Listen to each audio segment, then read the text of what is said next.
I'm Steven Henry Madoff, the chair of the MA Curatorial Practice here at the School of Visual Arts in New York City. Um, each week we have the pleasure of various distinguished curators and directors to speak about their practice and what has been transformative for them in the Curatorial Roundtable. Today, my guest is Philippe Pirotte, and I'm going to read a brief introduction of Philippe's very long bio. This is a short version. And Philippe will speak for 50 minutes. And then at the bottom of your screen in the Q&A section, um, you can put a question or comment for Philippe, and I will read those questions aloud. And we'll have about 10 minutes or so for Philippe to respond. So I'll begin. Philippe was a co-artistic director of the Busan Biennale 2024 and is currently a professor of art history and curatorial studies at the Städelschule in Frankfurt am Main. Prior to this, he served on the Documenta Commission, which selected ruangrupa as the artistic directors of Documenta 15 in 2022. Philippe held the position of rector of the Städelschule and director of the Kunsthalle Portikus between 2014 and 2020. During that time, he was also the artistic director of La Biennale de Montréal and was a member of the curatorial team of the Karkarta Biennale in 2017. He curated the survey exhibition of performance artist Melati Suryodarmo at the Bonnnefanten Museum in Maastricht and the group show Arus Balik, From Below the Wind to Above the Wind and Back Again, for the Center for Contemporary Art, Singapore.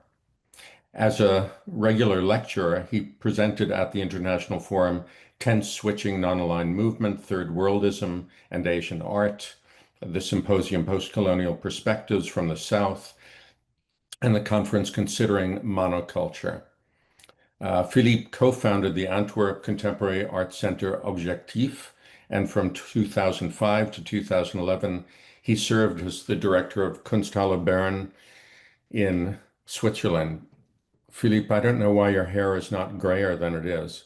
From 2004 to 2013, he was a senior advisor at the Rijksakademie in Amsterdam. He's authored many essays and contributions to catalogues and modern and contemporary art, and as well as served as the editor of numerous volumes, including an anthology of published and unpublished writings by Hassan Khan. With that, I turn it over to you, Philippe. Welcome.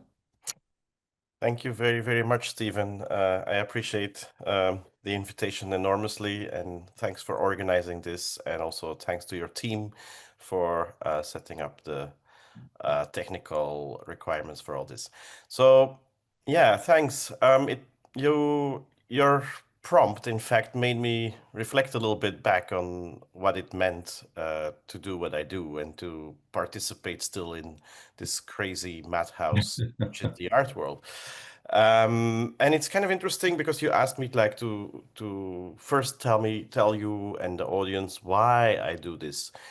And I'm probably from that generation that didn't study curating. I just stumbled into it by necessity, by being, I don't know, a proxy with certain artists in Antwerp, Belgium, in the late 90s.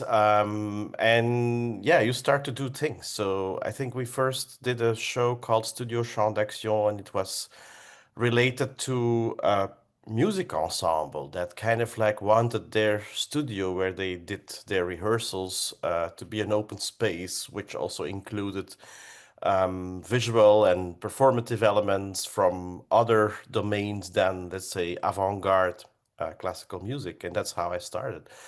And then we kind of like realized that in Antwerp, kind of a smaller city in Belgium, Brussels is a bit bigger, more and more art spaces were closing. It was a time of certain austerities in cultural financing in Belgium. And so these availabilities for younger artists or for, not only emerging, but also like more artists that were operating a bit outside of the gallery system, etc. And these institutional spaces closed. So we started Objectif, which I'm gonna share the screen already, if that's okay. Yeah, so I'm gonna start with this very quickly. It's like a big part of what I think we are doing is this, or how I see curating. I got this proverb from a book by James Scott, How Not to Be Governed. It's this anarchist thinker. And I think a big part of what we do between the art market, between social commitment, between many, many different kind of expectations from the curator, I think we are negotiating visibilities, but also like certain things we cannot tell in certain circumstances in different ways. So I think that's a very interesting starting point. This is just a starting slide. I'm going to skip that. This is an early objective exhibition. And what was objective? We kind of like were a nomadic art institution initially before we had our own little space, and kind of like trying to make relevant shows at the time, early 2000s, we started late 90s. Because there was a museum and there were some galleries, but there was really no alternative non-profit art scene in Antwerp. Kind of parallel to us, an institution that still exists, Extra City, was founded. At some point, 20 years after our, or not even 20, 17 years after our founding, we were kind of forced by the government to merge, which then didn't work out, and so Objective doesn't exist anymore. It's only an interesting archive. But we did a lot of stuff outside. We had our own little space at some point, but we did a lot of stuff outside of that space. And so we worked with local and international artists. And I think that was the main goal, if I look in retrospective in that time, in this early 2000s, to kind of like take local artists out of their very localized context by having them mobilized in shows with international artists. And here you have American artist Galen Gerber, who made this series. He was working that time on this series of backdrops. And this was a drawing show we curated, and the backdrop is by Galen, and the painting on top is by a local Antwerp artist called Chris Vierens. We did shows in museums as invited group of curators, so Objectif was also kind of like considered a curator collective. So we work together with people like Patrick van Rossum, Wim van den Abele.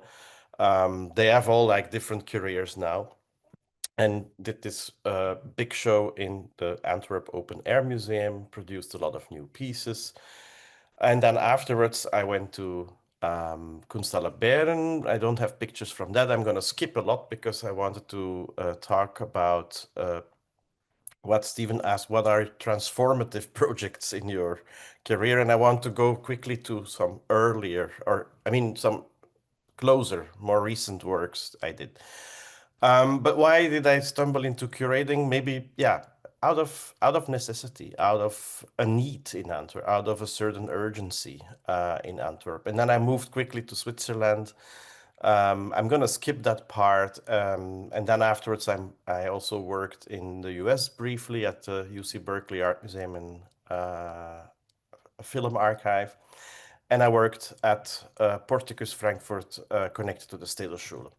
So what is very important for me is this kind of like, in the beginning, curating was like, oh, there is a necessity. There is a necessity for bringing people into the light. There is a necessity for showing things. You were kind of a cultural broker. And I kind of maintained that position very much through the years at Kunsthalle Bern, maybe up till the beginning in Frankfurt, and slowly more doubt is setting in. Because one, I don't know the audience and which generations are listening here, but when I started, there was barely internet and there were no cheap flights. And that's a whole different starting point to kind of like work in what is now called the curatorial. Very initially, I remember we kind of like, together with a couple of friends, we would go into a car, or we would rent a car, or one had a car, and we could drive up till Cologne in Germany to see art shows in the galleries, or we would drive up to Paris or Amsterdam, and that was it in the beginning. up till a point, things like EasyJet started. And you could go to Madrid, and you could go to Prague, and you could go to Berlin. Instead of driving 9 hours, you could go in an hour or two, etc., etc. So that was kind of an incredible change. And also the internet developed fast, so there was kind of parallel to this cheap flight. So your information becomes something else. The way you can participate in things becomes something else. But also, people come to participate where you are. So there is a whole different type of exchange. And already initially, I was very interested in, for reasons maybe outside of art, by reading, by other connections, friends. I was interested in the connections of Belgium with Congo, the connections of Europe with Africa, the connections with the Middle East, the connections with, let's say, non-European places.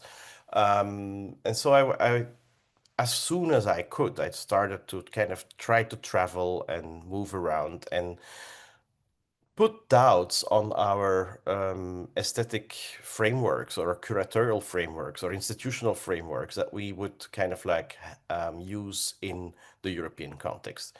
That doesn't mean I wouldn't show European artists, but it's kind of like I would, again, what I did initially in Antwerp, like combine local scenes with people from an international scene, of an international art world, or now more and more try to kind of have programs where these positions are coming from very, very different backgrounds, contexts, etc., which now sounds very normal.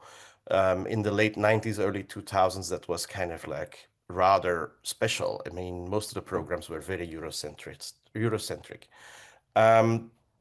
So I also ventured into some biennials. One of them was the Montreal Biennale, where I showed the initial piece by Joe Nami in the first slide. This is a piece by Corey McCorkle, an artist I'm very dearly working with very often. And you see already there is a thing that what I discovered, like looking back, is that I was always very interested in these spaces that are semi-dark, not always literally, sometimes rather metaphorically, spaces that are not giving everything away, artworks that don't give everything away, kind of like, on the one hand, let's say an emancipatory impulse, but on the other hand, formally not wanting to kind of like give in to that demand of transparency that we inherited from the Enlightenment. And I thought like, oh, but visual art operates somewhere else. Visual art operates in ambiguity. It operates in opacity sometimes. It kind of like, it also doesn't declare what it is. I'm not interested so much when it declares too obvious what it is, or when it's too easily to kind of transmit. So I got interested in this kind of like paradoxical places, the kind of like the perversity almost of also certain ideological contradictions that are embodied in one kind of like yeah, the thickness of a certain oeuvre or a work of art or an exhibition. And it became also a little bit a strategy for me to make exhibitions. So here it was I'm not going to go into all examples deeply, but this is a blind horse that was filmed, so it could not return the gaze. And we kind of projected it in an old Mies van der Rohe gasoline station, which is in the outskirts of Montreal, and it's now kind of a sort of cultural center for the elderly and the youngsters. So it's kind of an interesting reproposition. And it was only visible at night.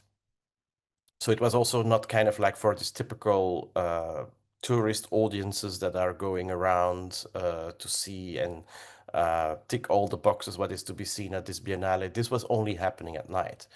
And that's a lot of stuff that I'm more and more interested in. For example, Marina Rosenfeld's free exercise was done with the military chapel of Montreal and local musical scenes, and they rehearsed very long for only one gig.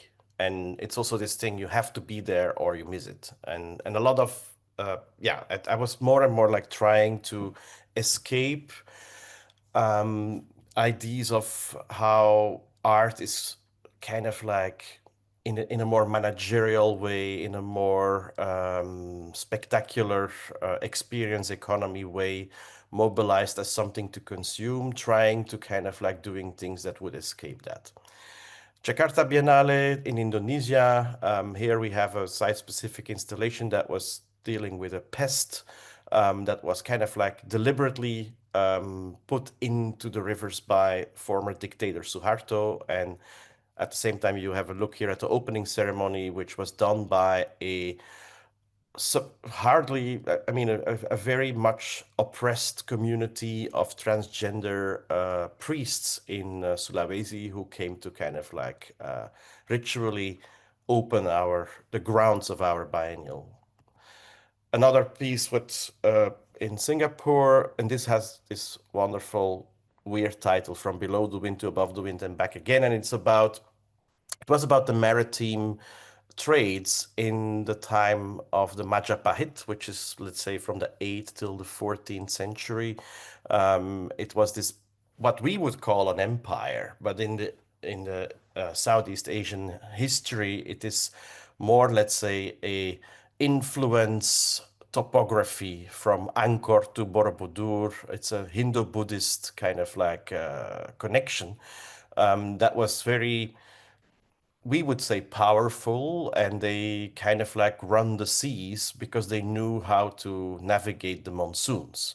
And in this exhibition, we were busy also with certain spices that were part of the trade, etc. So I'm not going to go into all the details, but that was another kind of like strategy to unearth other ways than what the, let's say, European imperial colonial interpretation is, even in often its decolonial kind of like emancipatory strategies. It's kind of like overlooking very often certain ways of seeing the world that are different than ours and that are kind of like starting from a completely different premise. How can you have in, let's say, a Western European mind, an empire without borders?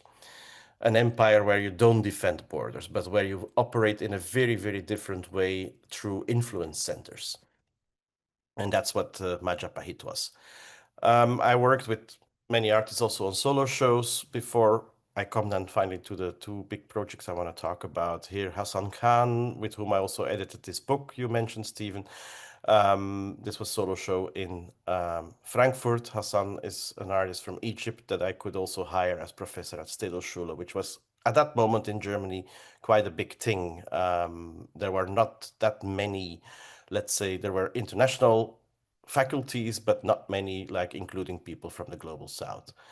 Another show that dealt with imagery and image making of a position which was negotiating the West and certain global south trajectories, which was about the photographer Pierre Verger, who was starting as an ethnographic photographer, but becoming more a visual essayist and occupying a very particular position between West Africa and Brazil.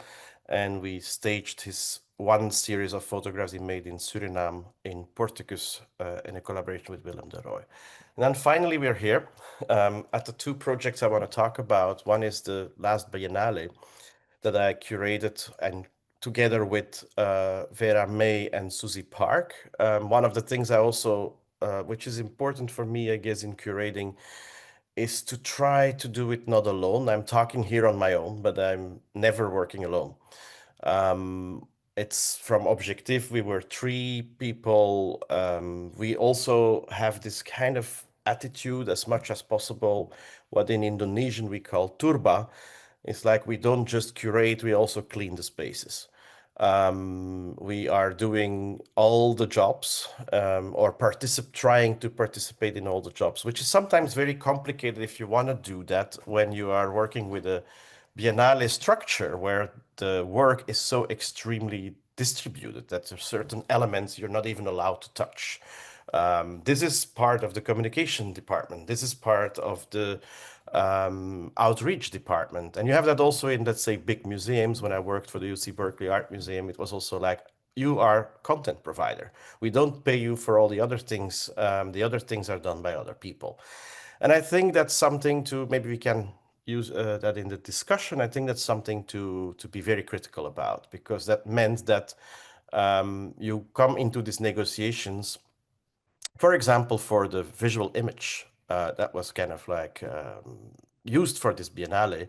And we had a very, very specific idea together with some artists in mind, but it was very hard to explain that to the graphic designer. And at a certain moment, because the graphic designer in this case saw that as an underestimation of his skills or her skills, which was not the case, but we wanted to have this kind of very cheap look of a punk flyer.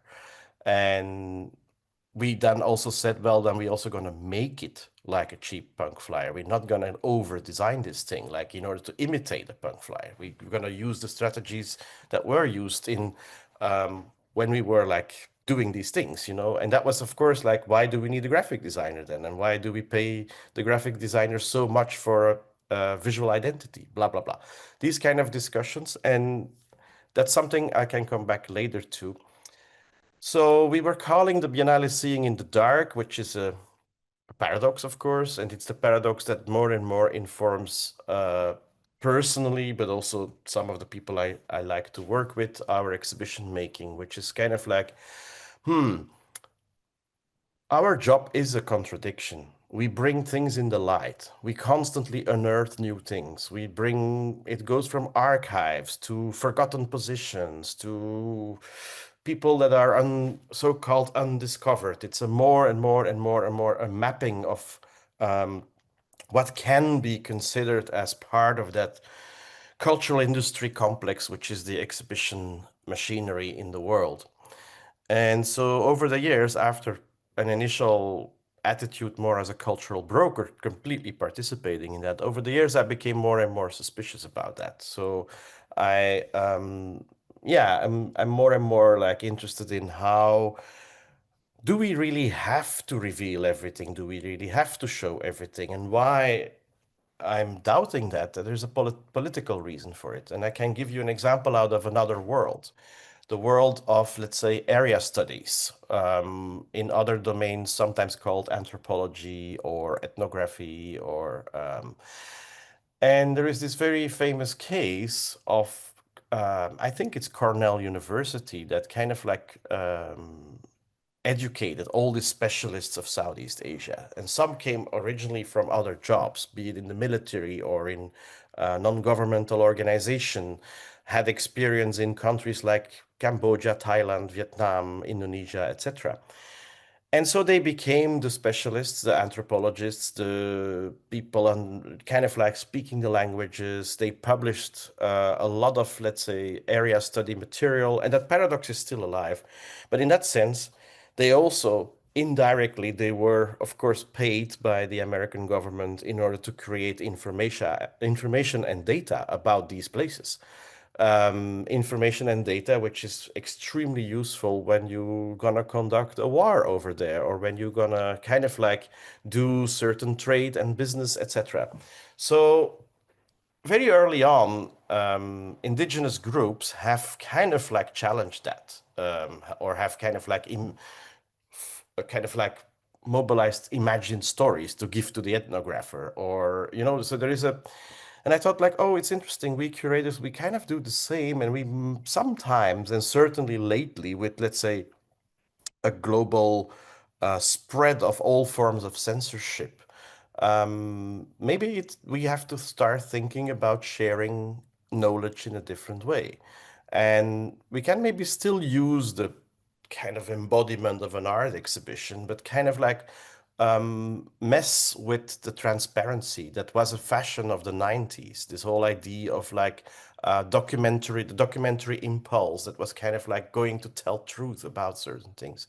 And I thought, like, oh no, we have to maybe be a bit more, again, more allegorical, metaphorical, more dark, yeah, more ambiguous. And I think art is per se a domain where the ambiguous reigns, where you cannot have, let's say, one-dimensional interpretations. And so, for example, we had only one case of almost censorship with Shin Hak-chul, an older Korean artist in Busan, because he was rather explicitly critical about certain political figures in the recent history of Korea, and a supporter of the Candlelight Revolution, etc., etc. So here we have another artist. We didn't have trouble, but she was depicting, and that's still in this kind of like unearthing. So it's not that I don't participate in that anymore, but she was depicting all kind of revolutionary women in Korea during the Korean-Japanese War. And so we used Busan as a port, and a port is also a messy place. It's a place where very different things come together. Busan is closer to Japan than to Seoul. So the whole kind of like layers of migrations, which increased the population very, very, very fast. It went from a couple of thousand to 3 million in half a century. Which kind of like makes this a city that was for us extremely interesting to work in, because the narratives are coming from so many different places, be them Russia, Japan, other migrations from Southeast Asia, South Asia, etc., that arrived in Busan and kind of created a very complex place.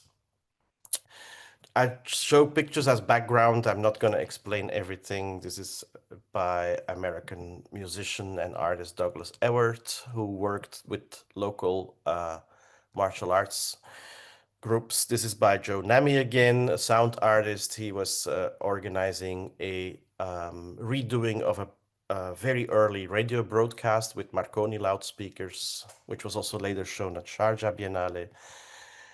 And so we were looking at a couple of things, what could be other ways? And I think there is a very interesting thing. Instead of always broadening the curatorial view by mapping, we were thinking, let's exercise to look with a different lens. What could be lenses to adopt? And my colleague, Vera May, who I worked with, is a specialist in Buddhist art. So we were thinking like, oh, is that one of the lenses we can adopt to kind of like look at sometimes the same things, but with a different lens, with a different position, or from a different position to create a different type of framework. And indeed, so Buddhist doesn't have the concept of the self and other. In Buddhist, there is kind of like, there is no self, so there cannot be another, which is kind of an interesting thing to kind of rethink about subject-object relationships, which are so typical to a Western approach of art, and about the animate and the inanimate, etc. Also, in Buddhist aesthetics, copies are not, let's say, a lesser reality than so-called what we call originals. So the copies, they carry on the same kind of like life force as the originals. So there is a whole kind of like different approach to the copy. And then we had a local legend that was important for us, which for us was a metaphor of that specific city that kind of like created a symbolic continuity between mountains, skies, and seas. So we invited also a Buddhist monk who was a painter, who was also the conservator of the Buddhist painting collection in Tongdosa Temple, a very important collection locally. And he started as a copyist in order to kind of like create extra tankas. But in fact, he explained us that they were considered as originals. So that they in fact perpetuated the tanka painting.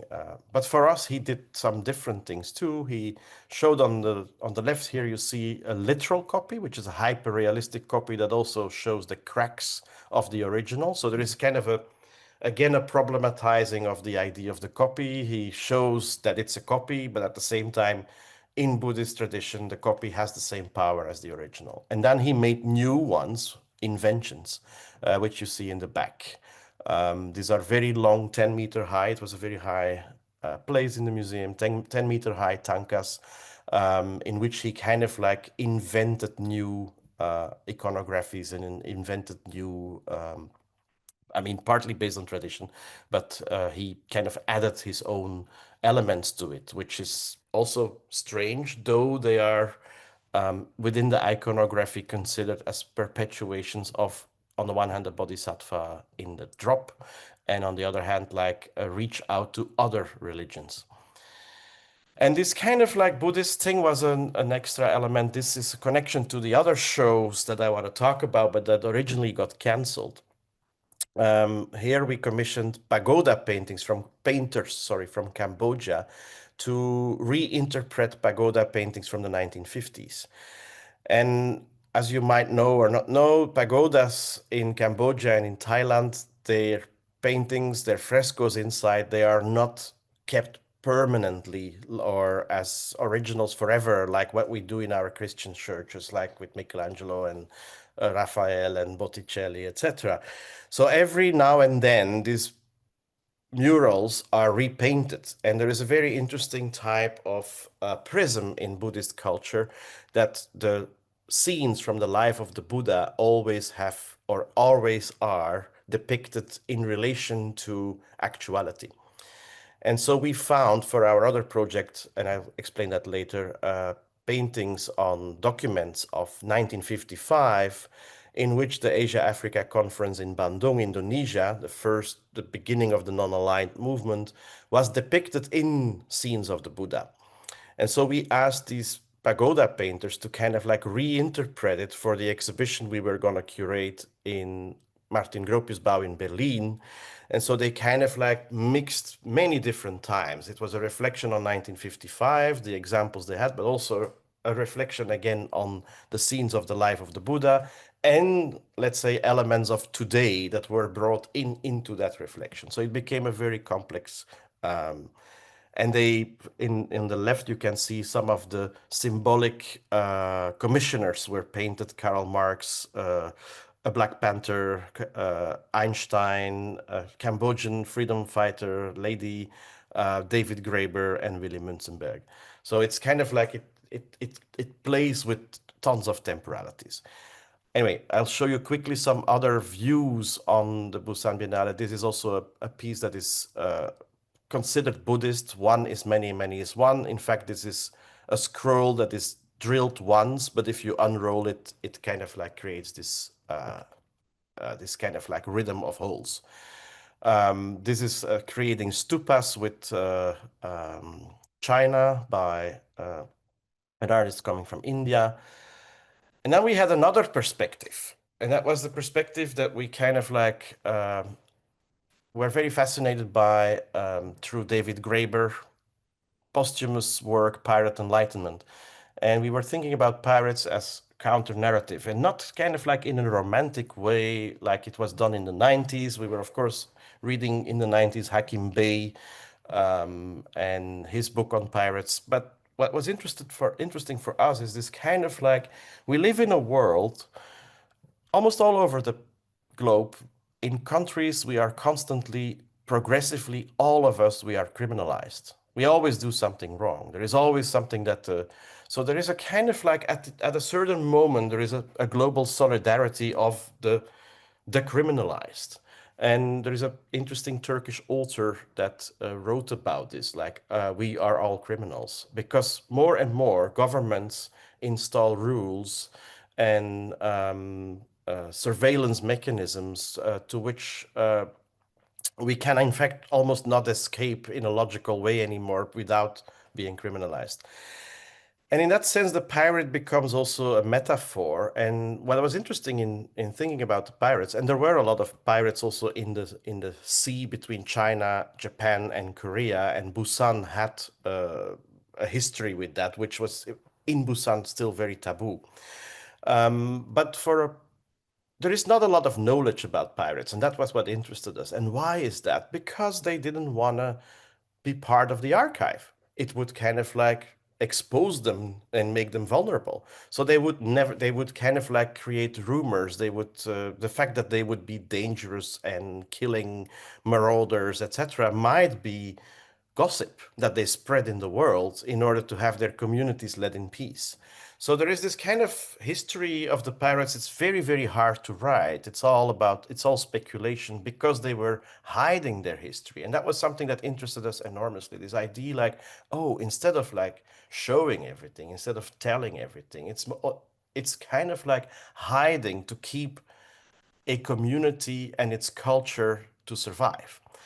And so the whole idea of Libertalia, which is this mythological pirate community in Madagascar, it's kind of like apparently it's many villages. It was a merger between local communities and seafarers, outcasts, etc. It was run by women.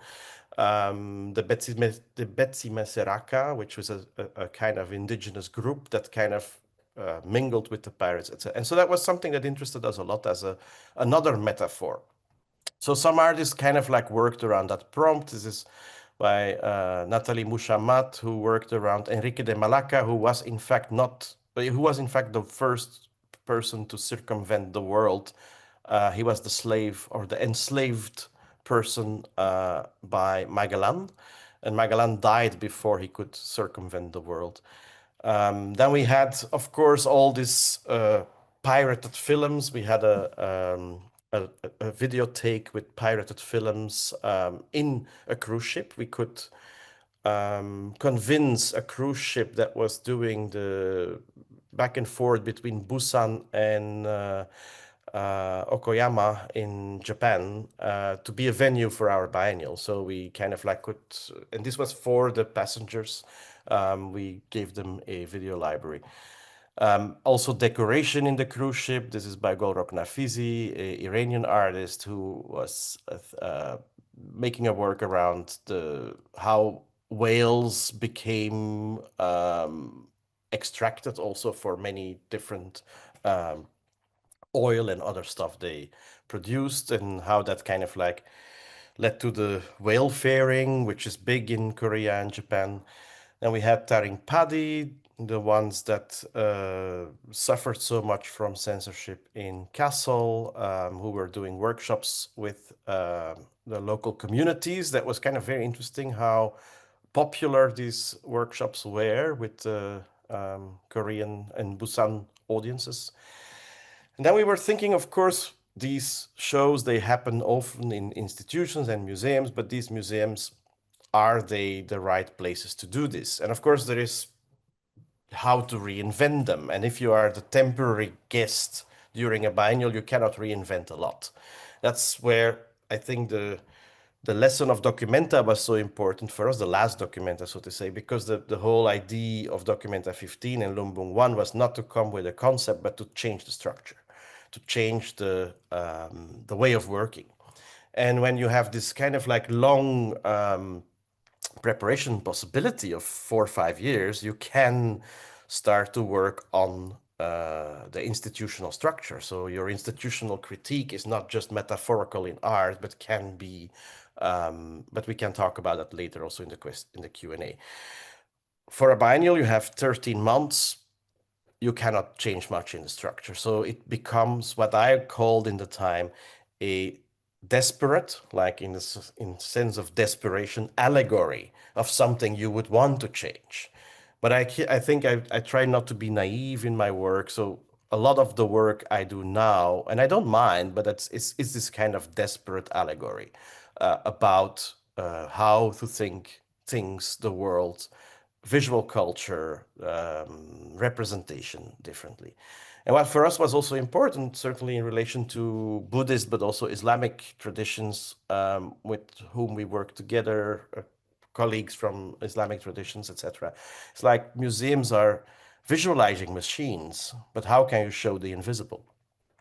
And what is our relation to the invisible? Is the invisible a presence, etc.? And that's kind of like philosophies and thinking we need to, or we don't need to, but we can learn from the East. But then you come up to a device, which is the museum, which is in fact not the type of place that can host that type of stuff. And so when we deal with like non-Western thinking, and then you always bump into these type of contradictions, even from the Caribbean. The right to opacity invoked by somebody like Edouard Glissant is kind of contradictory to the idea of making things visible that comes out of an Enlightenment tradition. So how to resist that? That was a question we had. I don't think we made answers or solutions. I think we raised more questions. Here we had a performance by a Muslim artist, Bani Haikal from Singapore, who kind of like I photographed. He was photographed here, but in fact he appeared unannounced doing his vocal performances. We had a place organized by Phong Leng and Kachi, two artists from Vietnam, who was a place that was activated but on a very irregular base. So audiences had to kind of like spend time, see when things would happen. There was an automated whip, a knife falling from the sky, the light was changing, curtains were opening and closing. It was a whole theatrical device that worked with the unexpected. At the same time, of course, that's not new, but and it's not necessarily for us about doing new things. We were very keen on photojournalism. These are important photographs about protests in South Korea. But we paired them with reenactments staged by Mao Ishikawa, an important Japanese artist from Okinawa. And another thing that was important for us was the fact that we tried to create situations that were unfinished and that were kind of like seemingly in the making. As much as possible, it was not a finished thing. We can also talk about that later, but the tradition of the unfinished, the non finito in classical art, was that artists would sign with faciebat, which is Latin for was making, meaning that they didn't made it, they are still making it. It implies the audience in a weird way. And of course, a lot of these sculptures were deliberately unfinished, but there is this kind of ideological element in that, which is the signature. And for us, that was also important to keep the exhibition design intentionally unfinished, to have a very raw graphic, etc., that was easily and cheaply made. This is a piece by Bak Iso, who was tracing the sun on top of the museum by surveillance cameras live and projecting it on. It's a piece that we remade because he was not alive anymore, but it's projected on a door from his studio that he kind of quickly cut out. And then we made, a reflection on how this kind of like art industrial complex can be countered with other strategies. And so it was partly a critique of lifestyle capitalism, in which we can locate a big part of the art industrial complex. And so we were interested in failure, in laziness, in the kind of like trying to refuse the pressure to optimize or to make things complete. And that was aligning for us with pirates and Buddhist monks and the unsuccessful, or the officially unsuccessful in the world. So we had a break room based on the break laws in New Zealand that we imported in the biennial. We had kind of like an installation by Fred Moulton and Stefano Harney that was kind of metaphorically creating a currency that would devaluate in value, like to kind of like think about how value is created. It was with cowrie shells and salt and sand. We made our vigilantes wear jeans that were used by Thai workers, but officially sold in the market as stonewash. And it's kind of like this perverse thing that a lot of the people, the guards in the museum, kind of didn't want to do this. And that was kind of part of the project. It's a project by Prachaya Thintong from Thailand. And then we were like indeed starting at the end of the Biennale, or towards the end of thinking through the Biennale, this kind of like, okay, can we come out of the refuge with certain material? Is that kind of like, and that's, for example, this whole genes and other things are works that circulate in economies and in truths and knowledges that are vulnerable to certain attacks from the official realm. So Can the biennial become a refuge for non-institutional divergent knowledge? I think we ask questions, we don't have answers. That's the kind of thing that we try to propel to the public.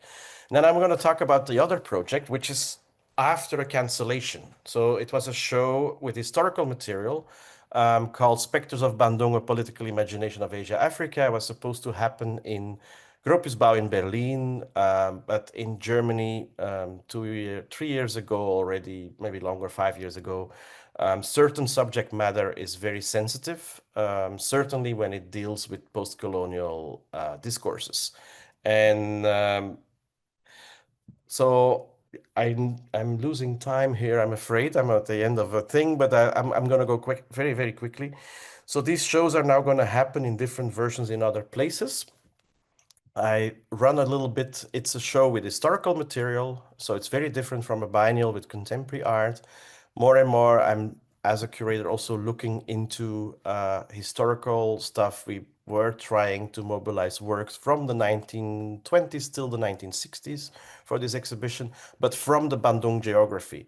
And Bandung Conference was this famous Asia-Africa conference, for the first time gathering 29 already independent nations as an alternative to the American and the Soviet bloc. And that's where afterwards the non-aligned movement came about. And so we were thinking of how did the Bandung spirit, as it was called then, maybe influence culture in these different countries making up for that geography, indirectly or directly. And that's where we also, in that context, we commissioned these 2 pagoda paintings to look back at the pagodas. We were going to show photographs by American author Richard Wright, who was present there in the Bandung conference. It was a conference that was very much, and that's interesting for us, visuality and visibility and making them visible as a performance was an enormous important element. So to show the world that there were alternative organizations, global South organizations that were not completely aligned or like having to align with either the US or the Soviet Union. And so what was very important is that it was therefore a very much staged conference that kind of like produced a lot of visual imagery that ended up in Life magazine, etc., in order to show the world there is an alternative. And so we looked a lot, I'm going to go very quickly through that, into that type of art and iconography that was kind of like happening or reflecting on the Bandung conference. And of course, for us, this is a quick detour. The latest Documenta is a contemporary iteration of a similar kind of like attitude. That's why I have these 2 pictures of Documenta. Why? Because we also got cancelled. Was Bandung a threat to the ideas of Western power? Because it centered colored people as protagonists, it excluded the West from political organizing, and it suggested a different modernity and world order.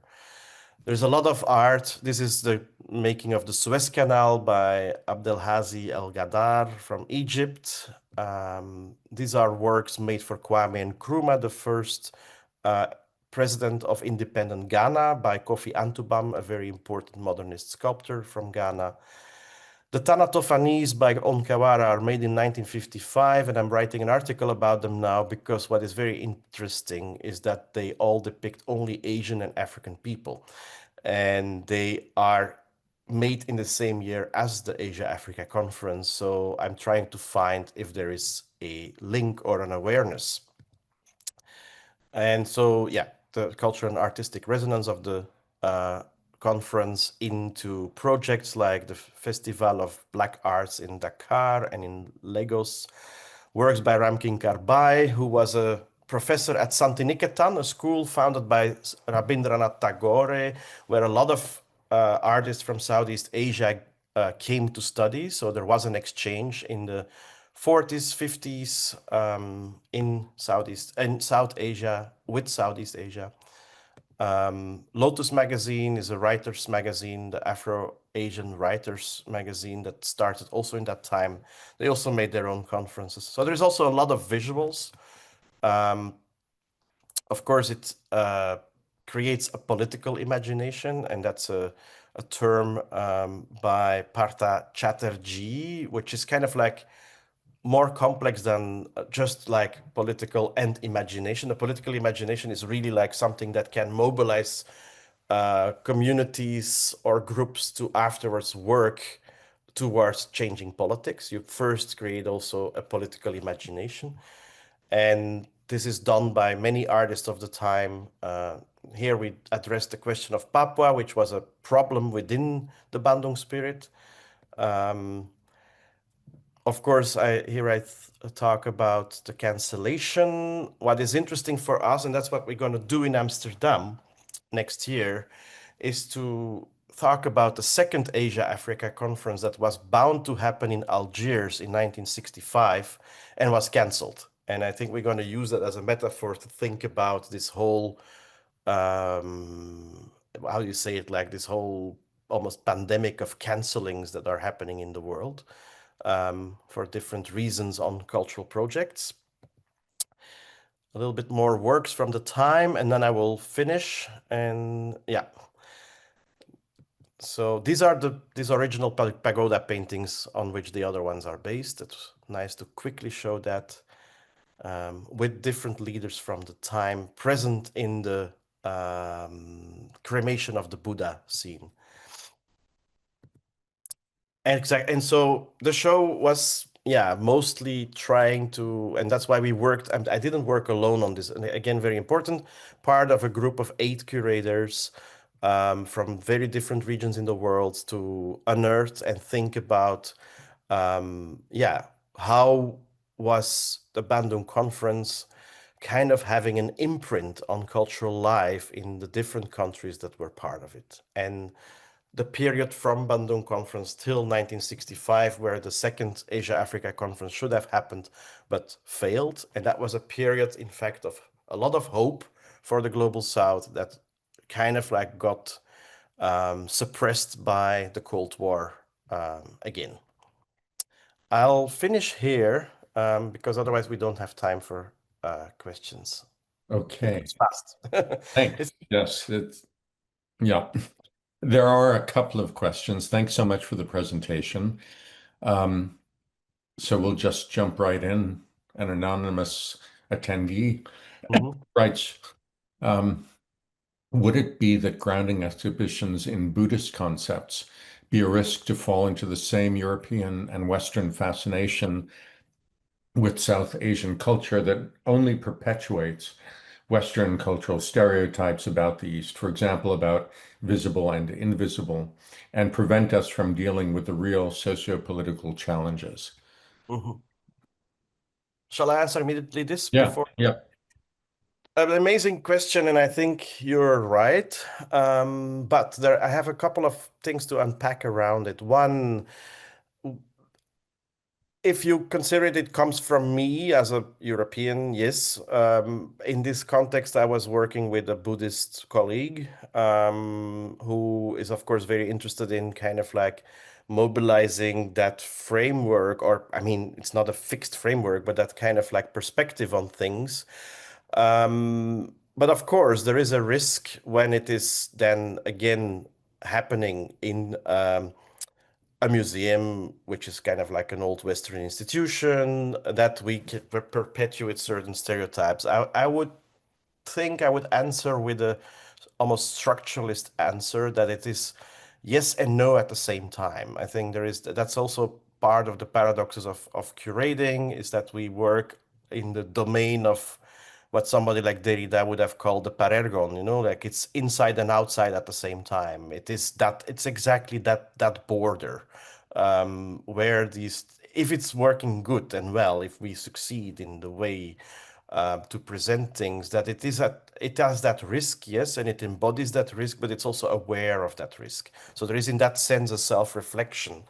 And in the last part of the question, we kind of exactly produced or looked at these things in order to deal with real social political challenges, not just to kind of again fix a certain culture in a certain place, which could be a stereotype or an exotization. It's kind of like we really were working on kind of like bringing them in a lineage of a history of images and artworks mobilized in order to deal with the real socio-political challenges. That's maybe an important element to answer to that. Okay. The other question from SC, thinking of your work in non-museum spaces, are there any spaces you'd like to see activated in the future? Yeah, I think it's a very difficult question because I'm a bit older and steeped into the institutional world. I'm very, very conscious on the one hand, a public servant. I would never want to make a jump to a commercial art world. So that's a very important element for myself. On the other hand, what Documenta learned us is like, yeah, there's the places where you'd have a less alienated experience with visual or other culture are the living room or the kitchen or I don't know what, but it's also been fetishized over the years by different curators, etc. So I think it's constantly trying to be, I don't know. It's very complex. For example, I'm now in London, and in London there is a gallery that is, it's a commercial gallery, but they explicitly have strategies also where they went, etc., against gentrification because they didn't want to be an engine of gentrification. So this is almost done, it's a double paradox. You have to go to look at a commercial place to have a philosophy against gentrification, which I think is very interesting. So these strategies are very complex and very context related. I think in London that would certain strategies to show things in different type of places against the, let's say, the kind of like distancing that museums organize are different than in places where you don't have museums or little amount of museums, as in, for example, Cambodia. So what type of places to activate depends on context, I guess. But I think one of the projects, not me alone, but with my colleagues, we dream of is doing a exhibition with new commissioned pagoda paintings in pagodas, for example. Interesting. One last question from Roland. How do you sustain yourself emotionally and intellectually when dealing with the weight of political struggle through art? Well, yeah, I shouldn't laugh. I mean, thank you for that question. This is already an emotional sustain to ask the question. But of course, it's always what I experienced is not the worst. Like we are also always, I think, in a metaphorical space. We work in allegory. We work in this, what I call this desperate allegory. And that's kind of like, yeah, that keeps it, how do you say it? It is powerless, which is a frustration. It's often very powerless. It is vulnerable to power, which is then the other frustration, because that exists. Power can be exercised on things. But the most important thing, and it sounds like a cliche, but that's you're not alone. You're not alone. You have friends, you work together with other people, you sustain each other. The kind of like after we got canceled in Berlin, the support we got from, let's say, the community that was working on this, but also like a further community was enormous and was brilliant because it produced with certain people that were writers and intellectuals, it produced amazing text. It produced ideas. That's why we want to use the cancellation also as a starting point for the show in Amsterdam next year. So there is going to be called "Who's Afraid of the Bandung Spirit?" Like why are people canceling shows about the Bandung conference? What is the political fear? Who's afraid? And so I see these things personally, I mean, we're extremely privileged to be able to work with all that material, to think about it, to kind of like maybe help write a history, but also mobilize people's in their thinking. I think that's what maybe the maximum art can do. That's also when we showed the Onkawara thing, that was also his intention in the time to make that series. It was to wake people up. It was very interestingly, it doesn't look like that, but it's very propagandic attitude with which he made it. I think that's an enormous reward, and it's a privilege to be able to work in this domain, you know, like in that sense, yeah, you're not alone.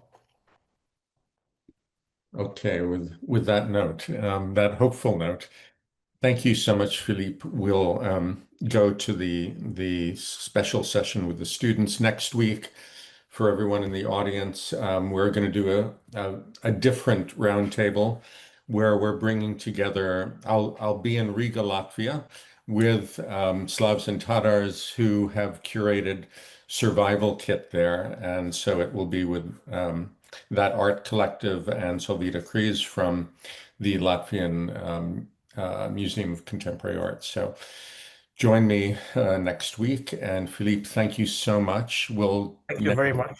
We'll deep dive into some of the questions with the students. Okay. All right. See you. Well, I'll see you in the other space. Yeah, the other place. Thanks Thank you to very all. much, everybody. And yeah, have a nice day.